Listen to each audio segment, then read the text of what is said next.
Yo, what is going on, Headliner Nation? Welcome back in to the Fantasy Headliners. Kyle here to break down my top 36 wide receivers and my top 18 tight ends. And if you're new here, maybe you don't know it yet, we do flex rankings as well, and kickers and defensive special teams. Just by becoming a member, $4.99 a month, you're going to get access to all that exclusive content that drops as members only videos, including those extra rankings, especially on bye weeks like this where we're missing a lot of guys. Always good to get some extra rankings to see where you think certain guys should be playing. But let's go ahead and jump right into it. Let's start with the wide receivers, and number one on my list this week is going to be Tyreek Hill going up against Chicago. I mean, listen, the Chicago defense, two of their best players out the door, traded. Now you get Tyreek Hill and Jalen Waddle, who are two of the best wide receivers in the league right now, one of the best offenses in the league. I expect them to have absolute amazing days. Justin Jefferson against Washington. I've got DeAndre Hopkins against Seattle at number 3, with Stephon Diggs against the Jets at number 2.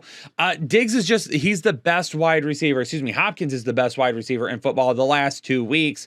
And while maybe the big play upside that we used to see from him has started to dwindle just a little bit, he's still a fabulous possession wide receiver, still a great red zone threat. And that's really what I'm banking on against Seattle this week, is a big red zone touchdowns. Stephon Diggs, I just think the upside is a little bit lower this week, going up against the New York Jets, who are a very good defense that know how to stop opposing teams. Now it's going to be very tough to stop Buffalo, but honestly, I mean, listen, if you've got Stephon Diggs, it doesn't matter if I have him at 3 or 4, you're playing him anyway, and that's all that matters. Cooper Kupp, I've got at number 5 this week just because of the ankle injury. What does that mean for him? Is he going to be limited in any capacity whatsoever? Tampa Bay's defense also banged up right now, so could be a great matchup for Cooper Kupp, but again, how is that ankle treating him?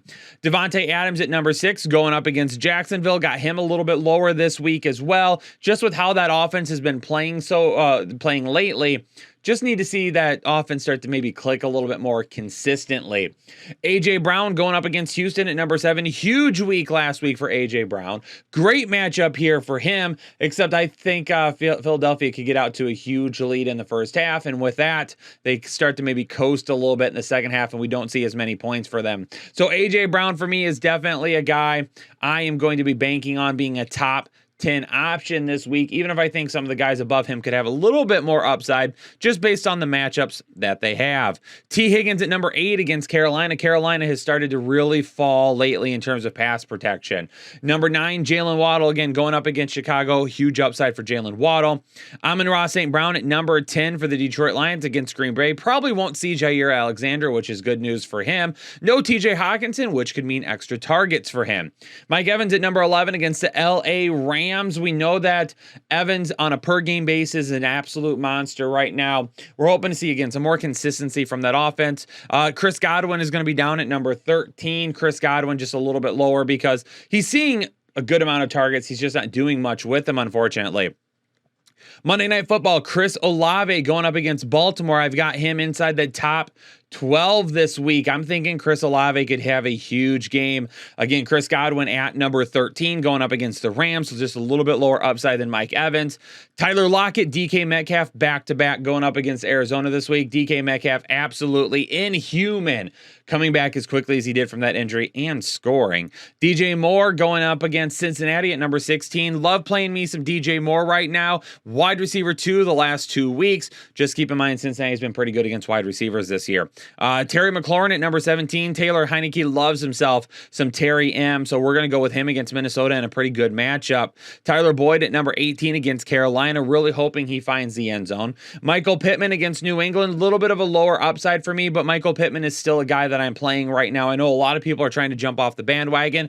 I am not. I'm trying to add him everywhere that I can. Christian Kirk at number 20 going up against Las Vegas. Really kind of big play dependent right now, so let's hope he gets that big play in there, which could be a touchdown. Gabe Davis is a little bit lower for me than what we've seen as of recent. High upside is always going to be there for him, but going up against the New York Jets, definitely could see a week that he does disappoint just because, you know, tougher matchup, tougher defense. Maybe he doesn't get that big play. Maybe they purposely try to take that away from him and keep everything underneath. if they do that, he might not see nearly the type of upside to get him to where we need him. Juju Smith-Schuster going up against Tennessee. Really good matchup for Juju, just with the addition of Kadarius Toney. What does that mean for this offense? How is it going to look this week? Juju, I still have him as a start. Still have him inside my top 24 wide receivers as a wide receiver too. It's a good matchup. Just wondering what it looks like. Devontae Smith, kind of the same thing for him as A.J. Brown. Like his upside this week, just a lot of it might come in the first half. So getting those points from him all game long may not happen, which brings that ceiling down a little bit. Adam Thielen against Washington, good matchup. Looking for him to get a score this week. Josh Palmer comes into the rankings at number 25. For those of you that have been watching the start and sit video, yes, I am aware Keenan Allen is now banged up. That wasn't the case when the video was posted. That had not been announced yet. Keenan Allen likely out this week. Mike Williams likely out this week. Joshua Palmer, DeAndre Carter, who you'll see here in a minute. Both of them are going to be starts for me this week, and Josh Palmer has some good upside against Atlanta now. Jacoby Myers against Indianapolis. Indianapolis allowing the second fewest fantasy points to a wide receiver. So Jacoby Myers, while he's a little bit safer because of the amount of targets he gets, the upside just isn't there for me this week. Allen Lazard is practicing right now. Does he get out there this week? If he does, his matchup against Detroit is amazing. Romeo Doubs coming in at number 28. He's back into the start column again. A good matchup against Detroit this week. Darnell Mooney at number 29. Good solid matchup against Miami. Hopefully Chase Claypool, even if he doesn't make much of an impact this week, because again, he's only going to be in town for a couple of days, doesn't have a chance to get the entire playbook. I'm sure we see him thrown out there for a few plays, but I don't think he takes a full workload, and I don't think he's necessarily a guy that we see have a huge impact right this week, but it still helps keep the pressure off Darnell Mooney a little bit. Curtis Samuel, good matchup for him, but we've seen that floor or that ceiling really come down in recent weeks, not really making a whole lot of big plays. The Duve at number 31 with no Marquise Brown going up against New Orleans, a little bit of a better matchup for him on Monday night. Should see a decent amount of targets, and he's got that big playability. Garrett Wilson is a sit for me against Buffalo, but his upside being really the main target there gets him inside the top 36. DeAndre Carter going up against Atlanta is now going to be a start for me this week inside the top 36, knowing that there's going to be no Keenan Allen now. Gerald Everett is really that safe option, and of course, we'll see him here in a second in the tight end rankings. Drake London at number 34, not really a guy that I'm wanting to play right now, but he's still the wide receiver one in a game in which that they'll probably be throwing it quite a bit. Demarcus Robinson makes it into the top 36 for me, knowing that Rashad Bateman is going to be out. No Rashad Bateman, should see a little bit more Demarcus Robinson. Very low ceiling, very low floor, very risky play, but again, a matchup going up against New Orleans on the road. New Orleans, if they put up some points, they're going to have to throw the football. Baltimore is going to have to throw a little bit. And then at number 36, Allen Robinson makes his way into the top 36 this week, knowing that Cooper Kupp is banged up. Players that are missing the cut, but notable. Rondell Moore is a sit for me this week, but we saw him flash that big playability last week, a very risky big play. Robert Woods is coming in for me just outside the top 36 as well. A good matchup for him, but they're not really throwing the ball all that well right now. It's a lot of Derrick Henry, but Derrick Henry dealing with a foot issue. Robert Woods is kind of an emergency option for me this week.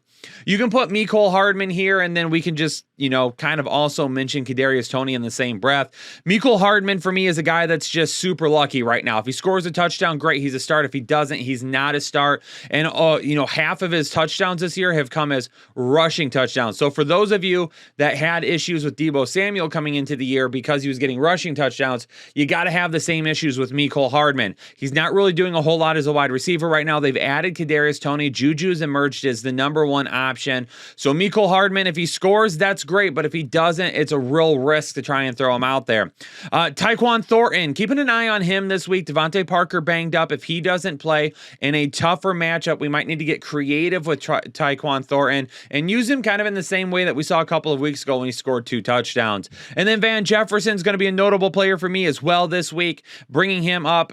Let's just get him back into the offense, get him rolling, feeling healthy, feeling good, and when that happens, we'll probably start seeing some big touchdowns. Let's jump on over to the tight ends now and see what we got going on there. Number 1, no surprise, Travis Kelce. Obviously, big game potential there. I took the over of it. It was like 75.5 receiving yards on Prize Picks.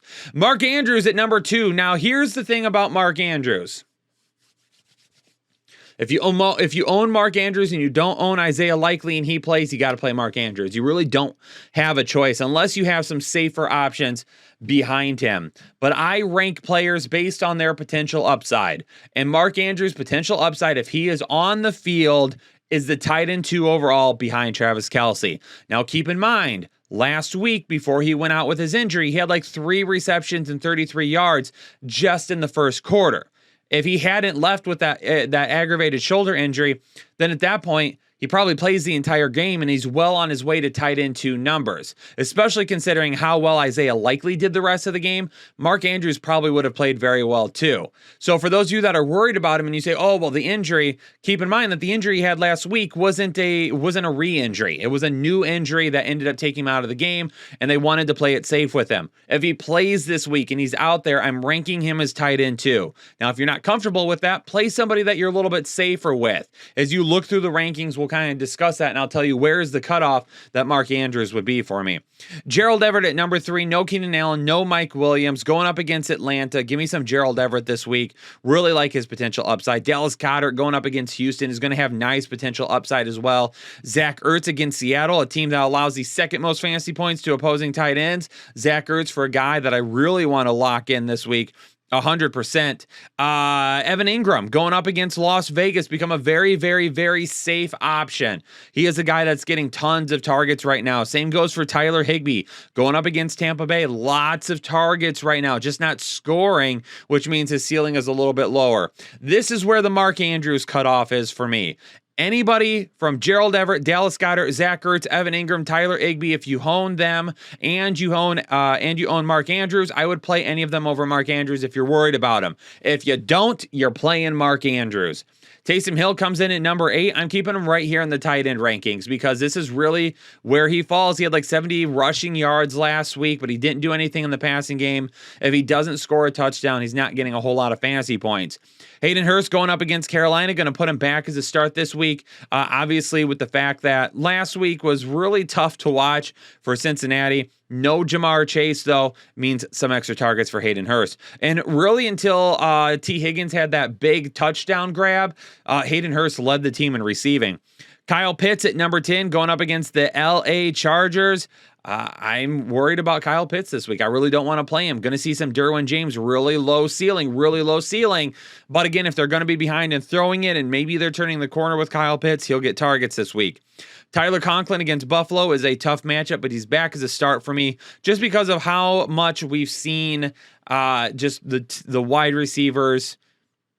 What's the word I want to use here? Disappear? Corey Davis obviously is hurt right now. Elijah Moore is not getting anything at all. And then Garrett Wilson, obviously the guy, but he's only the wide receiver 1 in a tough matchup. We might be dumping off to Tyler Conklin quite a bit. Robert Tonyan going up against Detroit is a start for me this week. The upside belongs with the wide receivers, but I like Tonyan as a risky start this week. Dawson Knox at number 13, extremely touchdown dependent. If he doesn't score a touchdown, he's going to be no good for you. Darren Waller at number 14, I'm going to throw him into the rankings here because it does sound like he's going to try and give it a go this week, but if he does, he's going to be limited. Isaiah Likely at number 15, going to put him in here. Kind of the same thing for Mark Andrews. If Mark Andrews is limited, Isaiah Likely could end up having an okay week this week. TJ Hawkinson at number 16. I can't play TJ Hawkinson this week. Not in his first week, a couple of games into his Vikings career. I just don't foresee a huge upside for him this week. If he does anything, it's probably going to be a touchdown, and that would be about it for me. Mike Gesicki at number 17 going up against Chicago. Again, if he scores, decent upside. If he doesn't, horrible floor. And then Will Dissly is going to come in at number 18 against Arizona. Really nice matchup for him. But again, he's so risky, it's hard to move him any higher right now just because it's really about that touchdown. If he gets a touchdown, great. If he doesn't, bad week for you. There you go, ladies and gentlemen. I just right through the tight ends and wide receiver rankings. Hopefully y'all enjoyed the content. Hit the like button, subscribe down below if you're new here. Consider becoming a member. If you're not a member yet, become a member. Get all that extra content that you see posted on the channel. And if you are a member and you have not joined Discord yet, let me know in the comments. If you haven't joined Discord, why have you not joined Discord? And if you need help with it, let me know in the comments so I can give you the directions. Because I guarantee if you get into Discord, you are not going to want to leave. It is an amazing community. community. Everybody loves interacting with each other. Jake threw in a Zoom link the other day and literally just chatted with everyone for like 30 minutes just to hang out and see what was going on with everybody. So appreciate all of your support, watching the video, liking, commenting, becoming members, whatever it is. Thank you so much. I'm going to get out of here. All of you stay safe and healthy, and I'll catch you on the next episode of the Fantasy Headliners.